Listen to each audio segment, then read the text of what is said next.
Public health punches back. This is America Dissected. I'm your host, Dr. Abdul al Sayed. And I'm your co-host, Dr. Katelyn Jodalina. And we're recording this on Wednesday, August 20th at 11 a.m. Pacific time. All right. So, Katelyn, it has been quite a week for you. We are going to jump right in. So there's been a whole resistance brewing when it comes to the pushback against RFK Jr.'s complete demolition of all we hold dear when it comes to public health infrastructure and the attempt not just to break down that infrastructure, but to reframe everything we know and the general way we do science overall. And some of that has come to a head this week in the form of the Vaccine Integrity Project. It's an outside group of experts from everything from epidemiology to pediatrics to immunology, who came together to provide an alternative viewpoint to, of course, the Advisory Committee on Immunization Practices, which has made news quite a bit because it's a group of people that, in effect, RFK Jr. decided to summarily fire and replace with his own lackeys. And here's the reason it's needed, because ACIP's recommendations aren't just for shits and giggles. This is about what gets covered by insurers, what physicians are guided to provide for folks, particularly as we head into the back to school season. And so if you can't rely on the federal government to bring together the country's best experts to make recommendations for vaccines, then, well, people who believe in science and believe in expertise, they're going to fill in the gaps. And that's exactly what happened here. So I want to ask you, Katelyn, you're involved in the Vaccine Integrity Project, and you guys met for the first time yesterday. You're one of the experts on the panel. Tell us what happened and what that experience was like. Yeah, thanks, Abdul. Well, I wanted to back up first because I am feeling energized this week. And I know I feel probably like this roller coaster of emotions after crying on this podcast last week about CDC shooting, but there's a number of things that have happened this week from inside science that is standing up to the administration. And we're going to go through a few of them. One of them is, this VIP meeting that happened yesterday. But overall, I'm feeling really proud of our public health community for standing up and for starting to create a very united front in what has been the destruction of our field. And so it feels hopeful. I feel hopeful today, this hour, maybe not next hour, but that's kind of where I am right now. But yeah, so yesterday we had, VIP, Vaccine Integrity Project, had this meeting.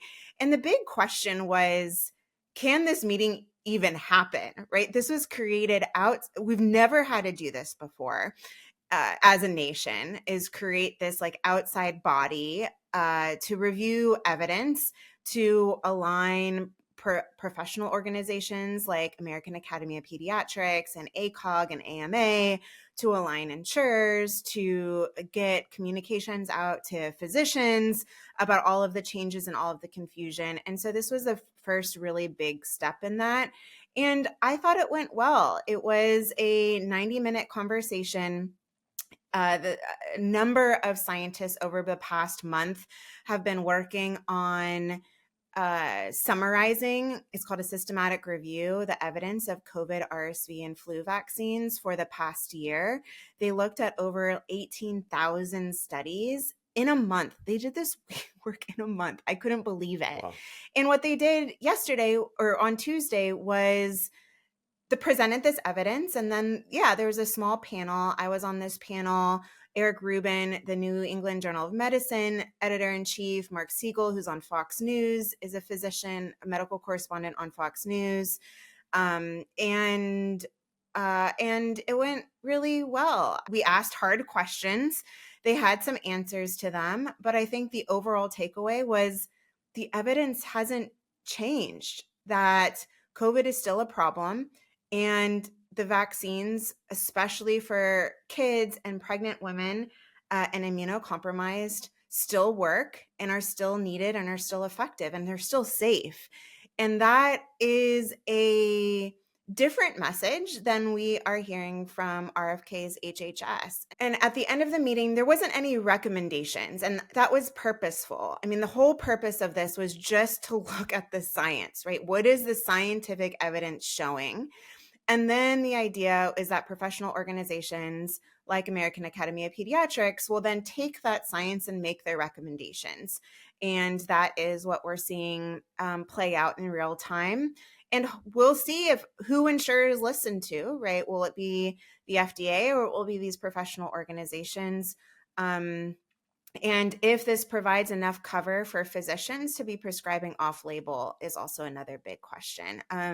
So just the first domino, but it was the amount of work they put into this presentation was incredible, very helpful, and I do think provides some cover and clarity for everyone out there wanting to make evidence-informed decisions. Yeah, well, I really appreciate you being a participant in that. And it's sad that we have to be at this moment, and also grateful that folks are thinking about alternative organizing in an era where, frankly, it's hard to trust the federal government and these bodies that we've trusted for a very long time. There's also just this, the reaction that I had when you were sharing this was both one of sadness and then also curiosity. So, in so many ways, right, what RFK Jr. represents is the dominance of a social media driven way of making decisions around vibes and virality than an expertise and evidence based process for making decisions. And you noted, right, like I have no issues with the bona fides of a Fox News physician commentator. Folks know that I worked for CNN as a health commentator in the past. But it's interesting that in order to drive the conversation, there's almost an implicit validation that has to happen from someone who codes as, yeah, this is Fox News's doctor, right? And you should take this seriously. And there's a meta curriculum inside of that I think we really ought to think about, which is, I remember the days when the experts were people you had no clue and didn't have a social media following, didn't have a public persona, and that was okay because their whole thing was like going and doing the things that makes them experts. They're doing this research and doing this science rather than building a platform talking about it, which is important, i.e. you and I are both people who built platforms talking about science. But it says a lot about what we're asking our experts to be and what the cost of that actually is, right? Because I think we want a world where experts don't necessarily have to be validated by a Fox News to be able to be an expert, right? And that you don't have to assiduously think about how something codes left or right around whether or not it's going to be taken seriously by a certain audience. But like, here we are. And I'm not arguing with the fact of that. I'm just saying, think about what's been lost when that's the new reality. I mean, it's what's been lost, but it's also the reality of the 21st century information ecosystem. I mean, this is how information flows now. It's not a top-down ivory tower. It's very participatory. It's very curiosity-driven, and there's trusted messengers out there. And so I actually thought it was really smart to get Mark on there. I thought it was smart to get New England Journal of Medicine. So you have like this old evidence communication style. You have the new with me and Wiley and Fox News. You had a past ACIP member as well, Oliver. And so I thought it was very creative. And I do think it's, whether we like it or not, like it's where it is. I think what's interesting too is that what you just laid it out very nicely. What RFK and what Maha have is communication skills. They know how to go viral. They know how to brand. They know how to tap into really big frustrations. Science does not have that, right? We are not good at branding or storytelling or talking about that. What we do have is the evidence. And so I think like the perfect combination of those two is what is needed in this moment. And we'll see if, science can step up. I think that's why I have a lot of hope, because I am starting to see things that are being done differently. And I don't know, we'll see. Who knows? Yeah. And I'm not arguing that this is not the right tactic or strategy for this moment. I'm just saying, wow, let's take stock of the moment, right? Because that's like where we've come, where this is now the right strategy for this particular moment, which should teach us something about how we've moved and how we communicate and what gets valued and communicated, right? Yeah. And so I think the project is a brilliant one. I think it's a smart way to bring together a lot of folks to neutralize some of the attacks that will come. And I'm grateful that you guys did it. I'm just more stepping back and thinking, wow, like this really has changed quite a bit Yeah. in terms of what we think of as being how to communicate expertise. And I think sometimes like we focus on what's gained, and that's right.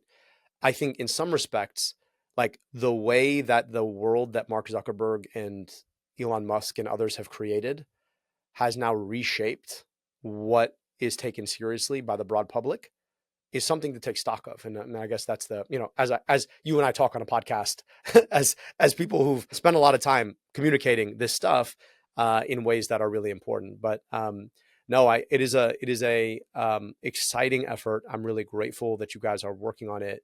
And I think it's really important that you are communicating on theme in this era, right? Because if you continue to rebuild in the past, I think you're right. Like we're bringing a knife to a gunfight, Yeah. and that's not gonna work out well for us.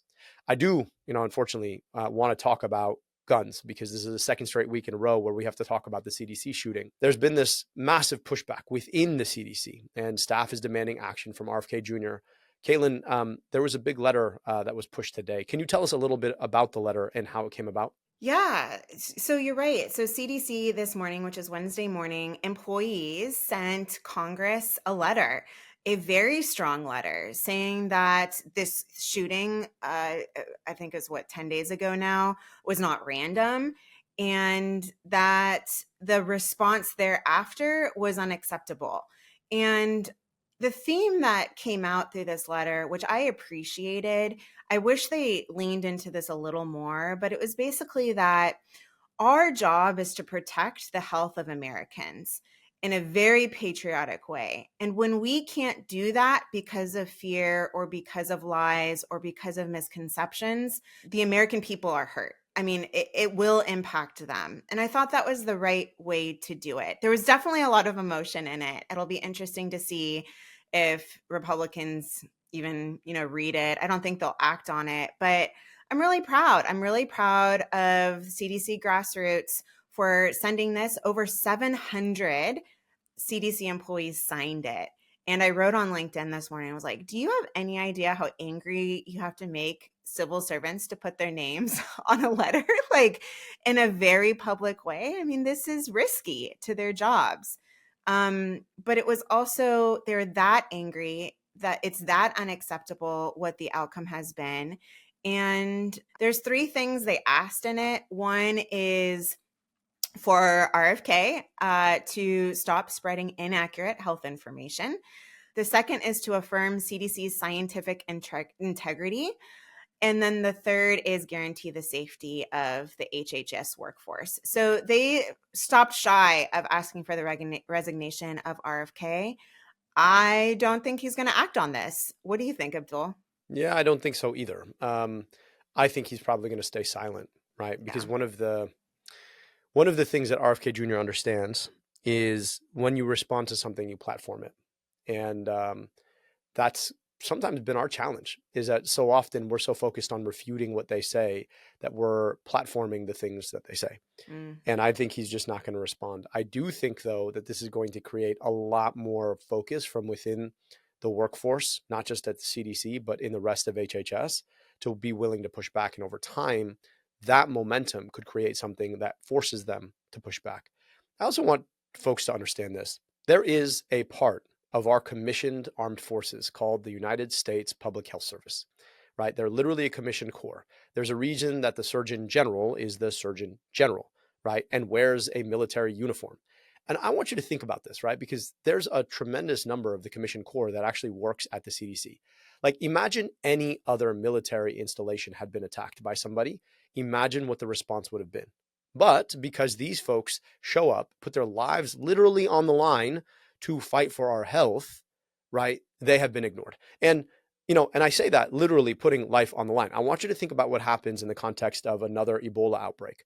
Literally, we're sending folks from the commissioned corps who are putting their lives at risk of getting a terrible hemorrhagic disease that literally makes you bleed from your eyeballs and then die a very, very painful death in a couple of hours. They do that to protect folks in our country and abroad from the spread of this disease. That is literally putting your life at risk. I want you to think about how many nurses and doctors and hospital employees put their lives at risk during COVID at the height of the pandemic, and we didn't know how to protect them from this disease. How many of them got sick and actually died? Like, these are people who put their lives on the line, and we cannot ignore or forget that. And to have them be attacked from inside of our country, driven by mis and disinformation, driven from the very top of the agency, right? Folks who now lead that same agency, that is just a complete and utter abandonment of the responsibilities of that office, and to the idea that folks should not be pushing back, or that, this is something that that should be a risky thing to be asked to be protected by your superiors. I think that that should go without saying. And I just want folks to understand that parallel, because I think it casts this circumstance in a much clearer light. These people put their lives at risk for us, and it is high past time that we dignify that risk and we treat them with the honor, the dignity, and the respect that they deserve. And to your point, Abdul, it is becoming more united within HHS to push back. They labeled this letter HHF staff respond because over 150 NIH employees signed this letter too. And so you're starting to see a very united grassroots up response, which I think is it's strong. And we'll see. I also want everyone to know that's listening, it's an open call to sign too. You can open it and sign it yourself. And I know that the more every signature will show a whole lot of support to those CDC employees, as well as public health workers across the nation. And so I really hope everyone goes and signs it. Me too. And we'll include it in the show notes this week, so y'all can go ahead and sign. All right, Katelyn, let's get to the nuts and bolts of what we saw come out of HHS. There was a draft report that was leaked last week of RFK Jr.'s strategy to address chronic disease in children. So, Katelyn, did this roar like a lion or squeak like a mouse? It squeaked like a mouse, man. So just to back up, a few months ago, the Trump admin tapped RFK to develop a strategy to tackle chronic disease among kids in the United States. And they released about a month or two ago the causes they think that is creating chronic disease in children. Some of them correct, some of them not correct. And this report that was supposed to be out in September was supposed to be the action plan. Like, what are we going to do about it as a country? And it was leaked. Politico posted it on their website. Who knows how they got that? But the plan is very disappointing. Unsurprising, but disappointing. Who would have thought? I mean, who could have seen it coming? It's like watching RFK bench press 145 pounds and think he's like some hot shit. Anyway. Is that not a lot? not like in the bro space he's trying to like participate in. Oh, okay. It is, we'll just say it's squeak like a mouse. Okay, squeaks like a mouse. I mean, it was just more posture than policy. And instead of concrete actions to address chronic disease among children, it was very vague calls for more research, more education. It was interesting. I mean, it highlighted the need for more research for nutrition, environmental pollutants, which sounds great, but also all of these things already existed and now have been reduced because of widespread cuts from his administration, which I find fascinating. The other two things, there were things that changed, which I find also interesting. One is they changed their tone on pesticide practices, which was a relief to Who got to you, RFK? Who got to you? Yep. Relief to farmers and ag scientists, disappointment to MAHA. There was a change in tone, which I'm very surprised about. Well, maybe not. Again, who got to you around ultra-processed foods? That there was nothing really mentioned beyond efforts to define them and educate the importance of prioritizing nutritional food. Like, no, duh. There were also new topics introduced, like precision nutrition. Again, who got to you? supplements, sunscreen, fertility, breastfeeding.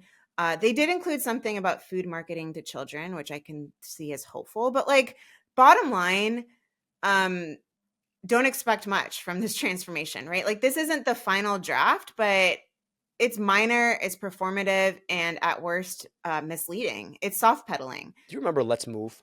Yes. Oh, Michelle Obama. Yes. So this was Michelle Obama's campaign to get kids moving. Do you remember what the response It was from the right was terrible. to Let's Move?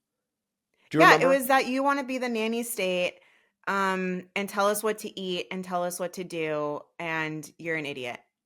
Because she wanted to get kids to move. Now, here you have RFK Jr., who's making all kinds of big claims about all the things he's going to do to, quote, make America healthier again. And it's all the same shit that Michelle Obama was talking about. And frankly, every other mainstream public health official was talking about. There's like literally nothing new here unless it's pseudoscience, which is precision nutrition, which is like, you take non-evidence-based supplements to quote unquote hack your biology. But like all the rest of this, tell people to eat whole foods, make sure that we make better sunscreens and inspire people like RFK Jr. to wear some, or do more research on nutrition and pollutants. Like all of that is stuff that everybody's been doing. And here's the trick. Now they're going to go issue the report and he's going to declare victory. Like this is always the game. Yep. You make big claims about how everybody else is messing it up. You pick and choose a couple of specific examples.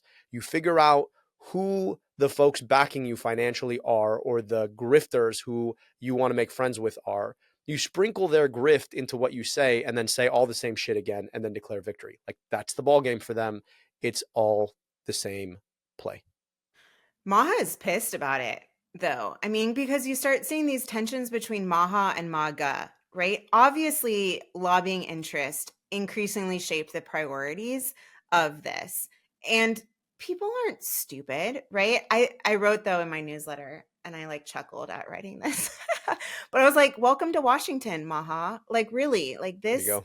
this is Washington. And I don't know how RFK is going to play both sides of this with MAGA and Maha. I think there is already huge tensions. There's huge wedges being built in, especially around this pesticide stuff. And yeah, I don't know. Welcome to Washington, Maha. It's such a grift. And then Yeah. here's the kicker of all of it is they are, in the end, the changes that they're actually going to make, like trying to convince people that somehow beef tallow is better than other forms of cooking fat, or to convince people that, that cane sugar is the way to go and somehow has these magical benefits, when, yeah, maybe it's a little bit better than high fructose corn syrup, but like still a problem.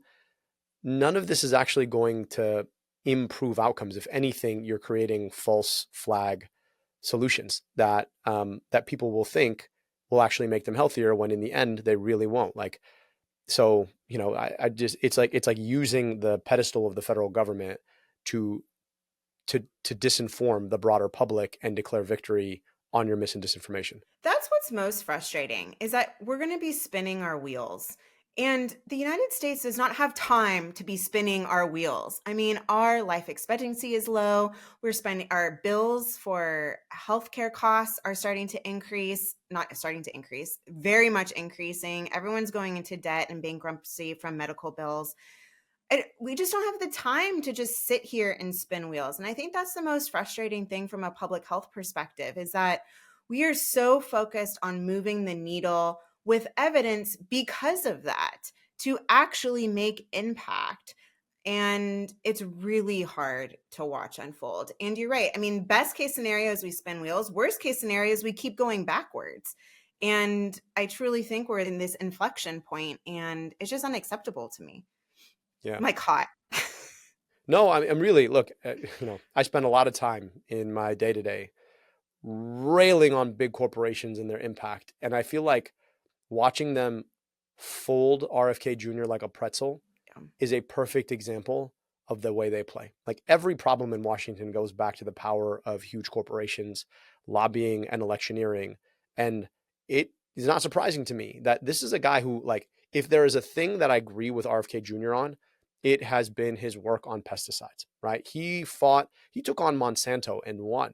And to watch them just fold him up and for him to swallow it and issue a report that basically he himself, had he been on the outside of government, would have lambasted for how much of a warm handshake it gives to this industry, right? To watch that happen in the name of like promoting the public's health is just, it both tells you how powerful a lot of these corporations are. And if you don't name the problem where it sits, you're probably not going to solve it. But also B, it's also just really sad for a lot of the people who saw him as some sort of actual leader, right? This is a guy who, even on the issues on which he was right and actually took courageous stands in the past, is now wrong, right? So how do you trust him on anything?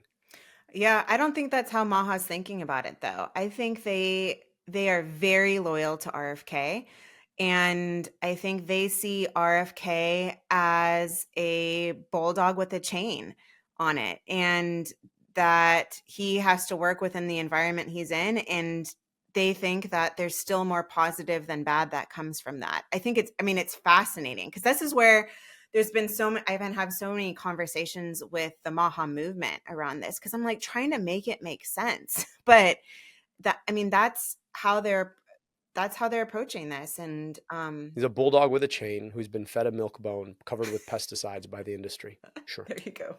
There you go.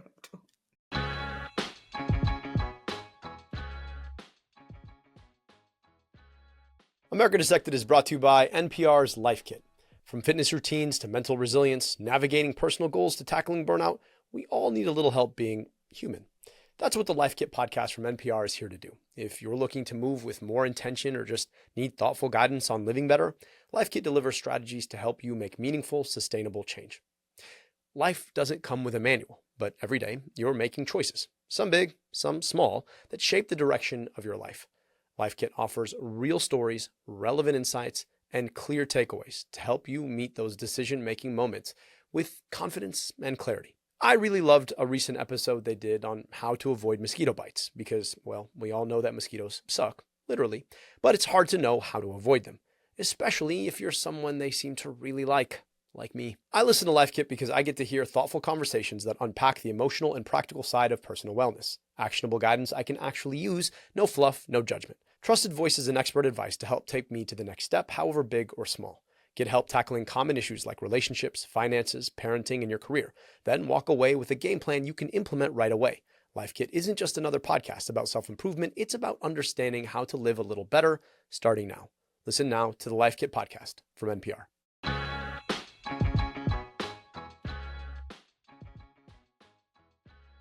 Okay, let's pivot to another story that broke after we taped last week, but huge news. RFK, again, is effectively shuttering mRNA research in the United States. He cut $500 million of research across 22 mRNA research grants. Abdul, how big of a loss is this for public health? Have you ever seen one of those videos where somebody runs a whole marathon, gets to the end and collapses? Yes. Is that us? That's this. Yeah. That's us. Like, this research is so promising, and it has been completely misrepresented by people who have an ideological opposition to vaccines more generally. This is all money that we collectively spent. This is our taxpayer dollars that we spent to research, develop, and innovate a whole platform for being able to generate and target everything from viruses to cancers. And then they succeeded. Like, they did the thing they were supposed to do. We were able to create a vaccination for a pandemic disease in record time that saved millions of lives. Yep. Right? And then they decided that they're going to pull the plug on the rest of this research. And that is entirely because of ideological reasons. And even the argument that they make, right? They make this argument that somehow because the mRNA vaccines target very specific antigens. So let me just translate here. When you make a vaccine, what you're doing is you're teaching your body's immune system to identify something that is not part of itself. And so what you do is you give your body something that's not part of itself, such that your body's immune system says, wait up, that's not part of me. I got to attack it. You do that early so that when it actually sees the thing that it needs to target, it can develop an immune response far more rapidly, like 10 days earlier. The idea isn't that it stops you from getting the infection. The idea is that it stops the infection from potentially killing you or making you more sick. Like that's what vaccines do. The way mRNA works is that rather than giving you either a dead version of the virus or a flattened version of the virus or a piece of the virus's proteins, it gives you mRNA that your own body turns into that piece of the virus that your body then attacks and forms an immune response against. Now, you can give it multiple pieces. Like their whole argument is that, well, because you give it one piece, you're forcing or giving the virus an incentive to evolve away from that one piece, which may be true. But like, there's no reason you can't give multiple pieces. Like this is just a failure to fully understand the value of the platform and then to bias into your ideological position in the first place. And then like make us drop dead at the end of the marathon, where at the end of the day, you're wasting all of this research. And it's not like you can just turn it back on. Like once this research and these contracts get cut, there's a whole lot of startup that has to happen. There are a whole lot of people who would bet their careers on doing this research that are going to go different places. You can't really just get them back. And so this is just a complete betrayal of the work and the effort that scientists have put in and that we, the public, have paid for. Katelyn, what's your take? Yeah, I mean, same exact take. I think that it was a cheap shot to give for that rationale to mRNA vaccines. mRNA vaccines are no different than other vaccines in this regard. I mean, it's because of the virus that is mutating so quickly. It's not necessarily because of the vaccine. And you're right. I mean, mRNA vaccines saved more than 3 million lives during the pandemic, like full stop. And if we lose that plot, which we are losing that plot, it's straight up pandemic revisionism. I don't know how else to say it. The other thing is, like you mentioned briefly, I mean, we're not just using the mRNA platform for respiratory diseases. Sure, these vaccines can be better, and that is what research is for, right? Searching for better and better answers, but also cancer vaccine, allergy vaccine, and there's just so much potential. And although these 22 grants were just, I think, towards respiratory viruses, although it's very unclear and it's not very transparent of what these projects were cut, if we start going down this road and keep sowing doubt in mRNA vaccines, that may mean down the road no cure for cancer. I mean, it's that clear because the public doesn't trust it. They don't want to get it. We stall progress on these next generation vaccines and means fewer options for future threats and current threats. Yeah. I want folks to understand the cancer side of things because, sometimes when cancer happens, it's a set of cells or one cell loses the signal to stop reproducing. And when that happens, it will sometimes start to express signals that are different from the usual cell from which it came. And if you could target an mRNA vaccine against that signal, right, against that protein that might sit on the cell membrane, then you can use mRNA vaccine to target your own immune system against that cancer cell, which, guess what, is extremely targeted. So instead of all the side effects of chemotherapy or radiation or surgery, you might be able to just target a vaccine against the cancer. Like, that's really promising. And like, folks like to think that these are separate endeavors, right? The cancer side of things or the respiratory illness side of things. That's not necessarily true. The insights that you gain from one can be used against the other. And oftentimes science works like that, right? You make a serendipitous discovery on one line of research, like, I don't know, Gila monster venom, that turns into a GLP-1 agonist against obesity. Like, so I just think that there's an opportunity here to keep going with research. Like, research is not dangerous on its own terms, right? You kind of want to do more of it to learn more and then look at what you've learned and see where it applies. But this is nuts. That's a good point. All right, everyone. I hope I pumped you up for the Vaccine Integrity Project at the beginning, because if you are pumped up, you're going to love this second half of this show. Abdul, I teed it up for you. Tell us why. Well, we're going to be interviewing the founder of the Vaccine Integrity Project, Dr. Michael Osterholm. He's been on this pod in the past during the height of the pandemic. This is somebody who's a longtime expert in infectious diseases. And we're going to be talking about the origin story of the Vaccine Integrity Project, the consequences of canceling all this mRNA vaccine research, and where he sees this going over the next 4 years to keep a unified front and restore some sort of sanity and evidence base on vaccines. So, Katelyn, I appreciate you. Thank you for your leadership, and we'll see you next week. See you next week.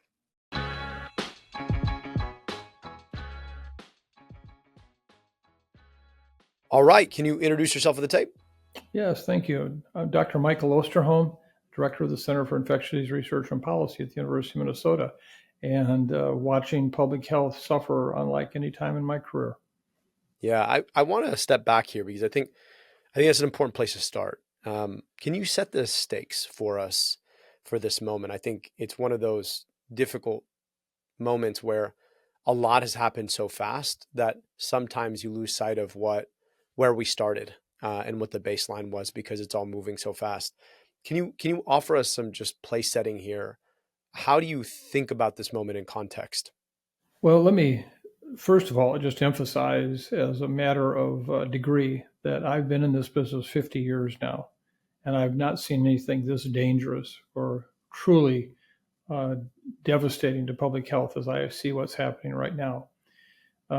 Just look at the world of vaccines. Vaccines have been the cornerstone of major public health improvements, and it's one that was working very well as a system, with the exception of a very small fringe group that basically is what one would call anti-vaccine. Unfortunately, now that group is in control of what's happening with vaccines, how they're being considered for use, are they going to be available, who will pay for them, and even challenging the very notion of their safety and that they're doing more damage than not. That's an unheard of situation relative to the last 50 years of public health. And in response, we've seen a lot of movement. And in some respects, I think this moment was born out of an acceleration of this mis and disinformation that it accelerated in the pandemic.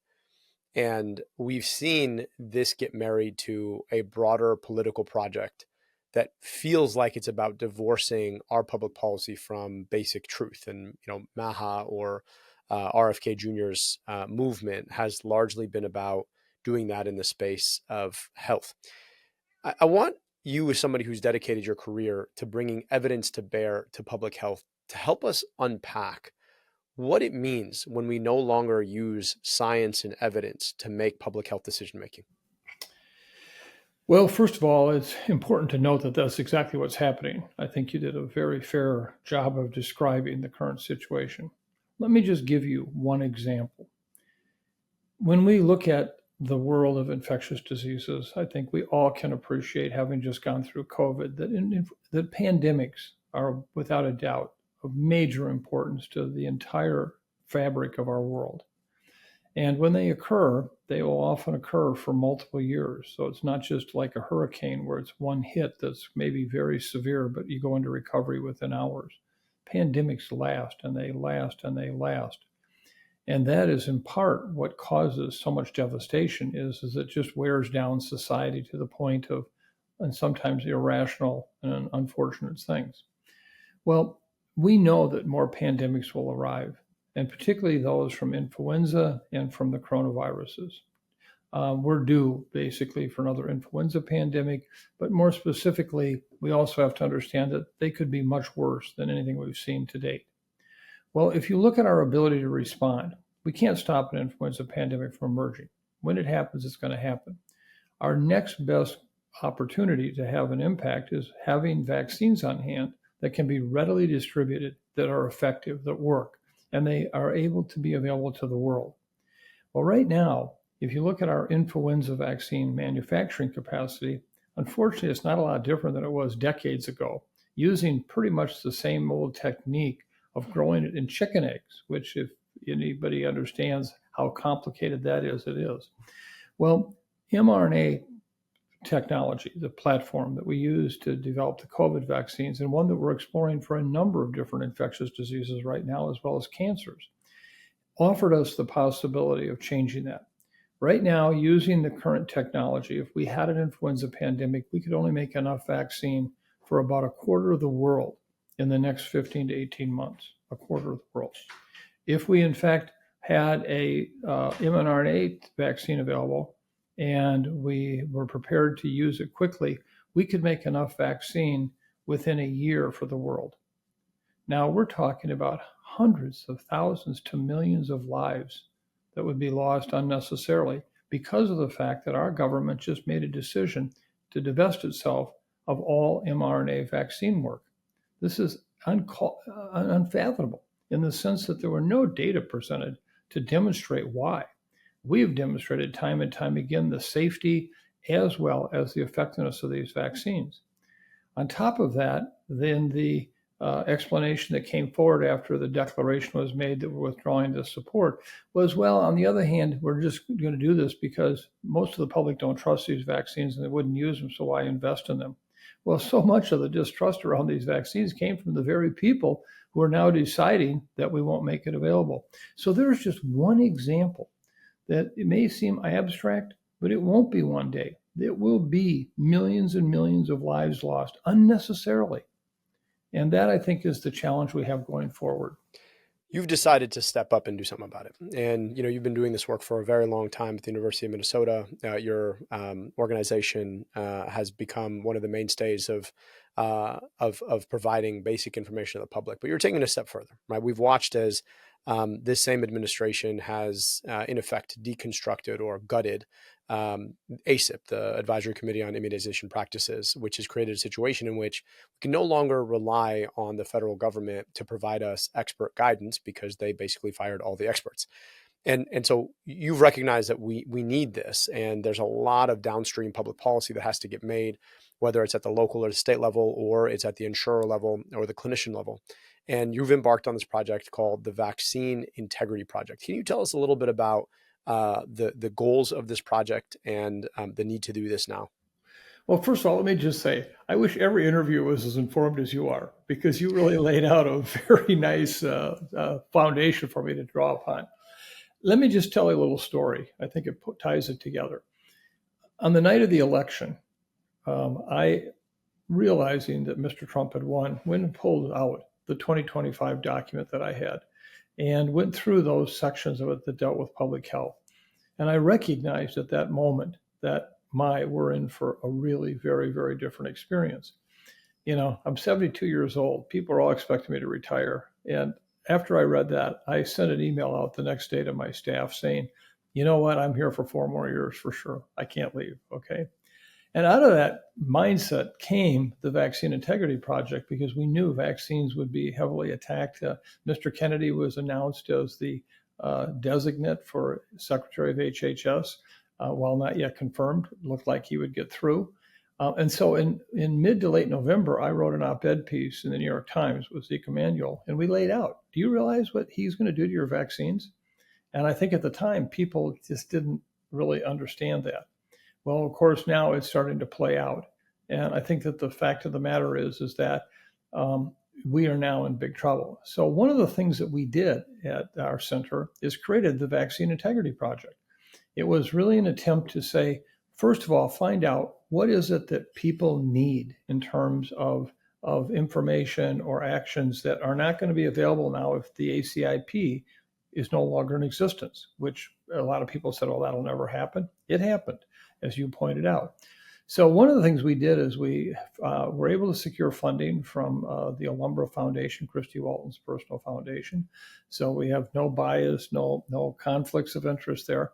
And we held a series of 6 major focus group meetings around the country in the vaccine enterprise world and said, what is it that we need to do if the federal government is not there? And one of the things that came up with is we just need good, solid information upon which to make recommendations for vaccines, because if they are not going to provide that information, as the ACIP did in the past with CDC, So we brought together a group, 24 experts, all who are incredibly talented, who are willing to do this work without pay, who basically came together from Boston, from New York, from Philadelphia, from Minneapolis, from California, and several locations, and said, okay, what can we do to do what ACIP otherwise would have done? And that means we went and did these very detailed protocol-based research projects to look for all the things that had been published on or mentioned of since the last time the ACIP looked at coronaviruses, i.e. COVID, looked at influenza, or looked at RSV vaccines. And what we did then is put together this team, and we ended up identifying over 17,500 pieces of information. We had to go in, and two people objectively looking at this to determine, does this provide us any information? Well, eventually we weeded it down, and to the point now where we're summarizing our results. And we actually had a major event just this week where, as we did a live stream to almost 1,700 people, presenting our data and what we have found, with a panel that included the editor of the New England Journal of Medicine, the Fox News medical correspondent, one of the leading voices in epidemiology in the country, as well as a former member of the ACIP. And yes, and they then reviewed this information with our individual presenters, each step of the way, asking all these questions.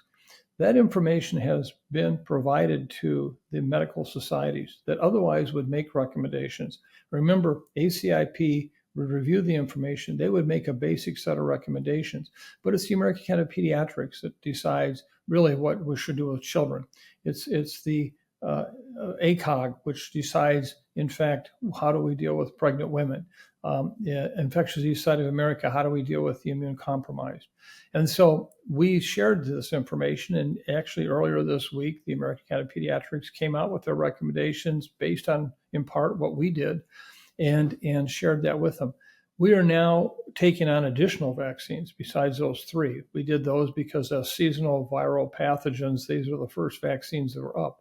They're also the ones that the Secretary also has made decisions about, such as taking COVID vaccines away from pregnant women, which we have demonstrated two things. One is they are at an increased risk of serious illness with COVID during pregnancy. And two, the vaccines do a damn good job of helping them avoid that. And so despite the fact that the Secretary has already said he's taken them away, we found the data. The American Academy of Pediatrics confirmed the data for younger kids. And so this was one of those issues of the coalition of the willing. This was a group of individuals that wanted to contribute, expert individuals in terms of their knowledge on vaccines and infectious diseases. And we're going to continue this project. We're going to continue to be, if nothing else, the factual source of information that people can count on, that is objective, it's nonpartisan, it's just, as they would say back in the old ball game, just calling balls and strikes. That's all we're doing. Yeah, no, we really appreciate it. And one of the panelists on that live stream was our esteemed co-host Katelyn. So appreciate that. And I wanted to just break this down for a lot of folks, because what we now have is the government's ACIP that, of course, was gutted of the traditionally vetted experts and fully reappointed from RFK Jr. that has, in effect, become a platform for some of the worst mis and disinformation available. And then you have the Vaccine Integrity Project that is offering an evidence-driven, transparent accounting of what we know and understand about the impact of vaccines. But now you still got 2 points of potential perspective. One of them has a lot more power than the other, right? Which is the federal government. The other one has the power of truth, which, in a fairer world should matter most. How do you build out more support within a lot of these communities? Because you talked about the American Academy of Pediatrics making a decision founded based on your transparent accounting of the evidence. But you can imagine other organizations, particularly those that have other equities in the healthcare process, being in effect bullied into giving more of a platform to the HHS certified new pseudo ACIP. So how do you think about what that means now? And then what does it mean to have to oppose the federal government on things that for a long time we took for granted would be done with the basic interest of the public and truth at heart?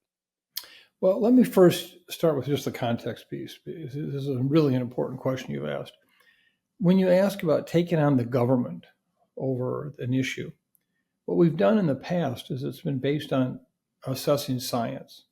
And someone agrees or disagrees that this is a problem, this isn't a problem, what does it mean? Remember, science is not truth. Science is the pursuit of truth. And it's an important concept to know that we're going to keep learning. One of the challenges we have now is we don't have anything to debate with this group other than the fact that they just dictatorially came down the line and said that this vaccine is not going to be available. I mean, even if you look at the decision to not fund all of this mRNA work that we just talked about, that was announced in a short video that the secretary did saying that he was taking these, no longer supporting these and taking this research aside. And he said it because of the fact that the benefits were far less than the risks, that these vaccines weren't safe, of which no data existed to support that, okay? But then realizing that wasn't selling very well, 5 days later, the director of the NIH gets on the public stage and says, well, actually not true. We're actually going to not support this vaccine research because nobody in the public wants these vaccines, and why waste the money? Oh, wait a minute. Which is it? Is it because they don't work and they're harmful, or is it because of the public relations? Of which, by the way, they themselves are of the making why people do have concern about the vaccines. But it's hardly the majority of people in this country. Many people would literally do anything to get a dose of a mRNA vaccine during a pandemic as opposed to dying from it. And so one of the challenges we have is, how do you argue or disagree or try to reconcile things that are just value statements that float, where one day it's this, the next day it's not about a body of data. Have you seen any data presented at all by any of these groups that actually challenge this notion? So this is what's created a hard issue for us in science, is how do you take something on like that? It's like I'm taking on a ghost, you know? And so I think that's the number one thing, first of all. The second thing, though, is in your question, you know, I believe that the VIP is really two things. One is, it is doing the science as the science should be done. And as you so well illustrated, it's about transparency. It's about well-defined terms and how you're doing the work and how people measure it. You know, an inch to us is an inch. It's not an inch, or maybe it's a foot. No, maybe it's 10 feet. No, it's an inch. And so we've been very precise about these things. And what I think, however, besides doing that, it's also giving people a sense you can resist, you can come back, you can take it on. And I thought yesterday, when the American Academy of Pediatrics came out with their recommendations, and then the Secretary's office responded with that horrible email, you know, basically almost accusing them of selling out, you know, that they did these recommendations for some kind of consideration. They stood up to them at the White House and at HHS in a way that was very professional. If nothing else, it should give them an example for the rest of our community out there. You can stand up and you can take this position and you can move. Now, why is that important? Because it's not just the fact what recommendations are made for vaccines by us, but because for all these years, many of the recommendations that allowed for payers to pay for these vaccines originated from the ACIP. And in some cases, there's actually legal terminology involved with, you know, the laws and the ordinances and so forth that actually say you can only purchase vaccines or have to purchase vaccines approved by the ACIP. We've been working concurrently with both the societies and also the payers to look at, is there a way that we can get around this so that if we can come up with a body of science that supports these vaccines, you can use that as justification for why you should pay for them. So you leaving the ACIP approval as kind of the basement, but using our work as kind of the ceiling to say, yeah, we can get there. So we're trying to accomplish one really important thing, And the fact is that people will be surprised when we say vaccines aren't that important. Vaccinations are everything. It's when that vaccine is being used, it's when it's in the arm that it becomes so important. And so we're trying to help support the infrastructure to not only have the information that you can use to make the recommendation, but the information you can use to make the justification for why payers should pay for these vaccines. I really I appreciate walking us through that.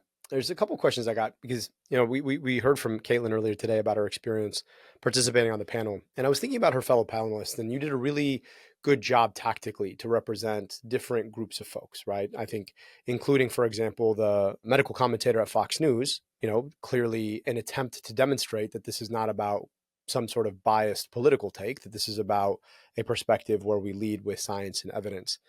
But as I was thinking about this, in some respects, there's almost a meta curriculum around how we should think about expertise these days, right? Like what the RFK Jr. and MAHA movement have done is they have validated a sort of expertise by algorithm or by following. Like the bigger your following, the more expert your opinion, right? And in some respects, I wish we could go back to a day. And I, as someone who spends a lot of my time communicating to the public, I know this is going to be very, very difficult to do, but I wish I could go back to a day where the experts were people you didn't know.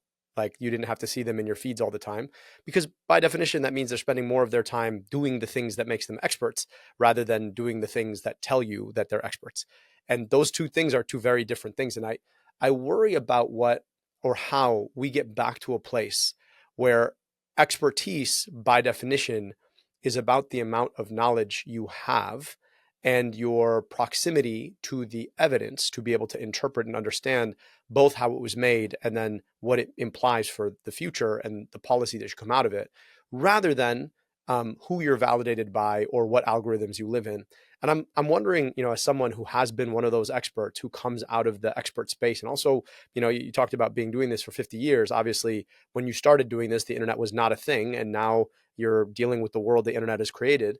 How do you think about getting us back to that world where expertise is about actually being an expert rather than about living in an algorithm as an expert? Well, again, 2 context points. When I was in first grade in my little small Iowa farm town, the boy that sat next to me in class died from measles. I actually am old enough to remember what it was like before we had these vaccines, including polio. And I think this is what people don't understand because they've not had to go through it. If you've been to a country around the world, low-income country, you surely understand what the challenges are.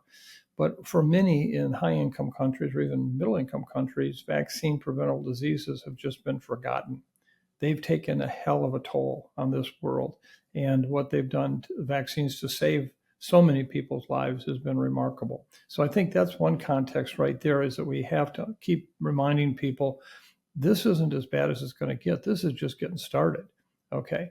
The second point I have to make is I can't resist the opportunity to comment on Katelyn, who, as we know, is one of a kind. There's no one else like Katelyn. And her questions yesterday were delivered with both great professionalism, but at the same time, that energy that Katelyn brings to the room. So it was a wonderful experience to have her there.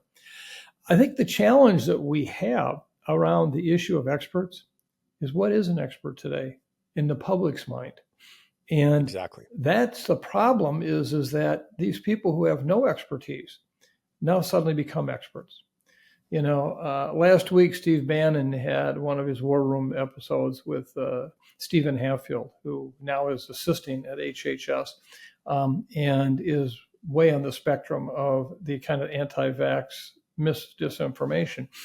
And if you listen to them, you would have come away convinced that they're here to save the world from itself, and very persuasive, and using the big terms, the medical terms, et cetera, et cetera. They also, in addition, were spewing a lot of hate. I got mentioned by name on the show. They specifically called me a demon and basically talked about how people like myself and others are killing people from using these vaccines. Now, when you hear that kind of rhetoric, there is a group of people that tune into the rhetoric. They don't even hear the words. They don't hear the facts as such. They just know this is really very important for them to get behind. It's why we worry so much, frankly, about the issue of intentional injury, of the kind of thing that we saw with CDC where the building got shot up. And so it's two parts of the experts. What is an expert by whose definition? And how do we change that so that the person today that deals with somebody who has spent their entire life working on vaccines, it's not a political statement. They're not here to sell anything, but they brought a tool to the table for us to use. Why would you reject that? Well, because that's the social media context, that's the education they've gotten, etc. One of the reasons why programs like this are so important, because they do reset the context. They help put a balanced approach out there to say, this is what we know, this is what we don't know, that type of thing. And we have a hell of a job on our hands. We don't know. For example, in Katelyn's work has demonstrated that there are many different types of vaccine-resistant people. One size does not fit all. And if you use one particular approach to one group, it may not have any impact over here. We've never really fully understood that until now, and we're learning about that. And so I think for us to get back to a context of what a real expert is and who can you trust or not trust, I often use the example in my class. I talk about, now tell me how you'd make a decision here. If you're ready to get on an airplane, and 99 out of 100 airplane mechanics tell you don't get on that plane. It's not going to make it. It's not going to make it. But one says, oh yeah, it's fine. Don't worry about it. Which would you listen to, the 99 or the 1?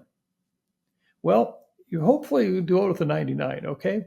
Well, the problem is today, we have the same thing with vaccines, but the 1 crowds out all the other kind of advice and information out there by their appeal, their outrageous statements, here to save you. And so people say, well, I don't know. I think this guy's got it. It's okay. He tells me it's fine. And so we just have a lot of work to do to understand how to respond to that very limited 1 type person, but the one who is totally, totally dominating the message right now. Or, you get on that same plane and your captain is like, listen, I didn't go to flight school, but I post on TikTok all the time about piloting. I'm good. I'm ready to go. And you're like, so that's exactly right. That's you nailed it. Yep. And I worry, right? Because I think the hard part is that we need to get ourselves back to a place where there is a shared understanding of what expertise is and what science is. To your point, I really loved your point. Science is not a body of knowledge. Science is a system for understanding the world around us. And part of this is almost like we're living in the world that we've allowed to be created. For a long time, I spent my early years as a epidemiology professor, and I used to get real frustrated with my colleagues because I would always sort of let them know, hey guys, if you're not delivering the results to the public of what the public is paying you to do, at some point they're going to come for that. And even beyond that, there's a science literacy that we've allowed to slip. And sometimes people like you and me, more like people like many of the folks we might work with, maybe not you and me, but we've sometimes created a moat around ourselves. And we use big language and jargon and a sort of elitism about what we know to create a distance between us and the public for whom we work, right? And that's the thing. If you're an NIH-funded researcher, you work for the public. And if you don't understand yourself as doing such, you miss the point, right? And I worry that in some respects, it's that long time lag of a failure to communicate what we're doing and how we're doing it, and to do so from a place of authenticity and humility about what we know and what we don't, and to allow our science literacy as a society to slip, that has created the space for this, right? Because in a public where folks understand at their gut level what science is and how it works, it's very easy to refute a guy like RFK Jr., right?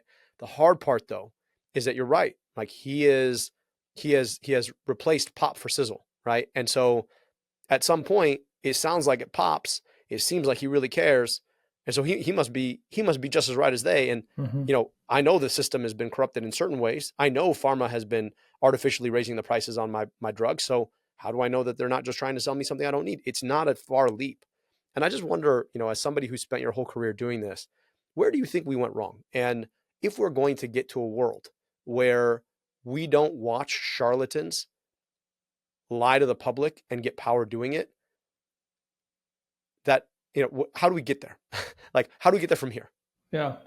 Well, I think you said really one very important word just now. That's humility. I think that what we don't do enough is understand our obligation to give back to society for what we are allowed to do professionally. And I think humility is a big piece of that. I think the second thing is understanding that, as you just so eloquently laid out, big words and titles and so forth don't make for the message to be received and understood and appreciated in the community. I have a kind of a bit of a approach that all of my students and colleagues know. I was born and raised in a small Iowa farm town. And in that small Iowa farm town, there was one restaurant downtown called the S&D Cafe. And at 10 o'clock every morning, the local business people all get together for coffee around this one big table, okay? And I always believed if I couldn't sell a message to the 10 o'clock coffee club at the S&D Cafe, then I had a problem with my message. I had to figure out what else to do, or was I not making the mark because it wasn't right? And I think that we need more of that in our science world. And, we talk about that. Why does Katelyn have such an important voice right now? Because she is exactly the model for that. How do you reach out? How do you understand? And I think we don't do a good job teaching that in our academic centers. We don't do that. People don't get credit necessarily on their academic achievements if, in fact, it's not just all about more papers or, more research money. It's not about how do I communicate with the public. And even in public health departments, I spent 25 years of my life at the Minnesota Department of Health, many of those years as state epidemiologist. And, there was nothing on the checkoff sheet that said, you got to be able to reach out to the public and do this. And it was more about what did you accomplish that we would look at from an academic standpoint. So I think you really have nailed it as to why we have part of the problem we have. Now, I would add one context to that, though, and that is the fact that take measles right now in the United States. I think we're at about 1,300 cases for the year, most we've seen since the earliest days of elimination. And it's a problem. But remember, we have 340 million people with 1,300 cases. Canada, with only 40 million people, has over 3,300 cases right now. If you look at the risk, it's much, much higher in Canada. That's not the United States. That's not the political system that necessarily results in that. If you go to Europe, right now, measles is much higher there. And so this is a global issue of science messaging and helping society come to a point of what I would call positive action outcome. And this again is where we have a lot of work to do. We have a lot to learn. And people such as yourself, I'd love to take a class from you, and address those very issues you just raised. It's not enough to be right. You're making a difference. And that's, I think, what we're hurting on right now.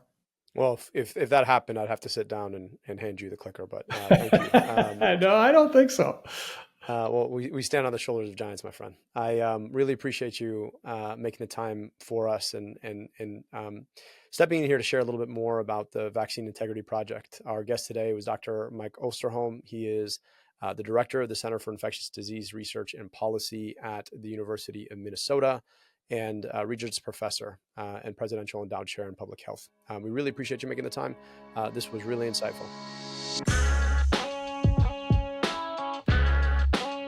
That's it for today. You can find more content on our website, incisionmedia.co.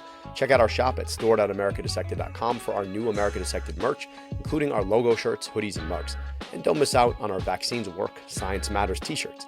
If you have guest recommendations for the show, send us an email at info@incisionmedia.co.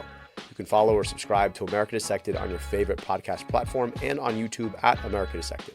And you can follow me on Instagram, TikTok, and X at Abdul no dash. And make sure to subscribe to Katelyn's incredible newsletter, Your Local Epidemiologist, which breaks down the latest scientific evidence for over 300,000 followers. You can search for Your Local Epidemiologist on Substack. Links to all our sponsors are available right here in the show notes. I really do hope you'll check them out and show them some love. They make the show possible every single week. Finally, on your way out, don't forget to leave us a 5-star review, and if you're watching on YouTube, drop us a like or a comment. Word of mouth still goes a long way too, so if you know someone who might like to keep up with everything that's happening in the world of health, please do let them know. America Dissected is a product of Incision Media. Our co-host is Dr. Katelyn. Our producer is Andy Gardner-Bernstein. Video and audio editing by Nadine Malkonian. Our theme song is by Taka Suzawa and Alex Ugiera. Sales and marketing by Joel Fowler and Nick Freeman at Big Little Media. Our executive producers are Tara Knight and me, Dr. Abdul Al-Sayed, your host. Thanks for listening. This show is for general information and entertainment purposes only. It's not intended to provide specific healthcare or medical advice and should not be construed as providing healthcare or medical advice. Please consult your own physician with any questions related to your own health.